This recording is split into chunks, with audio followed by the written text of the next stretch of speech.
7. I am the king of the world. Here's Michael at the foul line. A shot on Elo. Good! The Bulls win! The waiting is over. The New York Rangers are the Stanley Cup champions. Is there any stopping Lance Armstrong in this Tour de France? Down goes Frazier. Down goes Frazier.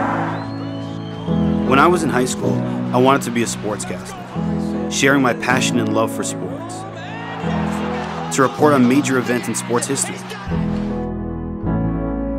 There's a lot to be learned from sports, a lot of lessons and values that can be applied to our personal growth in many aspects of our lives. The Gaetti, for the first time ever, the Minnesota Twins are the world champions. From Michael Jordan, who would never appear unkempt, you could learn professionalism.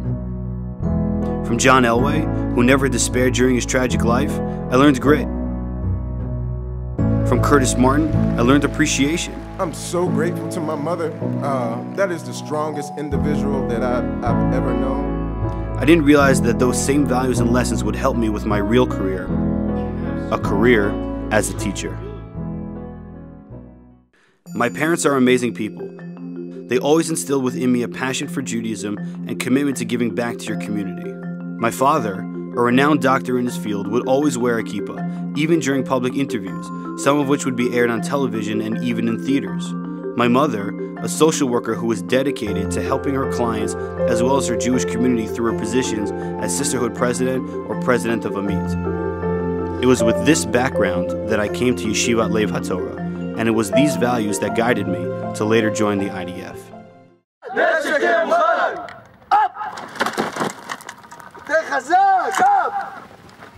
I was a Jew.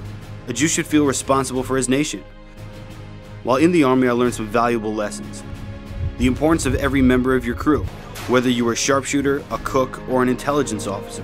We all had a crucial role to play. I also learned the value of pushing oneself. You can't even imagine what you are capable of doing until you push yourself farther and harder than you ever imagined possible. It was after the army that I made a serious change in my life. I decided to go back to yeshiva, but not as a student, rather as a madrich. Over the next year and a half, it became very clear to me that I wanted to pursue a career as an educator, to teach the lessons I learned from the world to my future students. In the next few years, I studied education, got Semicha, and had interesting experiences that broadened my perspective on chinuch, and then I was offered a job as a full-time rebbe back at Lev HaTorah.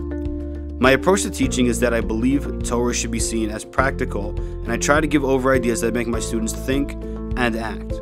I want my students to know what and why they do the things they do in their Jewish life, so we can be active members of the world in which we live, and not to hide from it, that they should learn from the world around them and grow from it. For example, sports. At this stage of the game, it's win or go home. We're a talented team and we cannot get down if we are down in the game. Ready, 1, 2, 3, ready!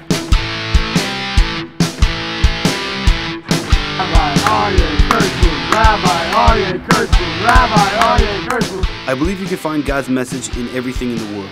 There's a lesson. There's something that you can learn to further enhance your Judaism, even on the football field.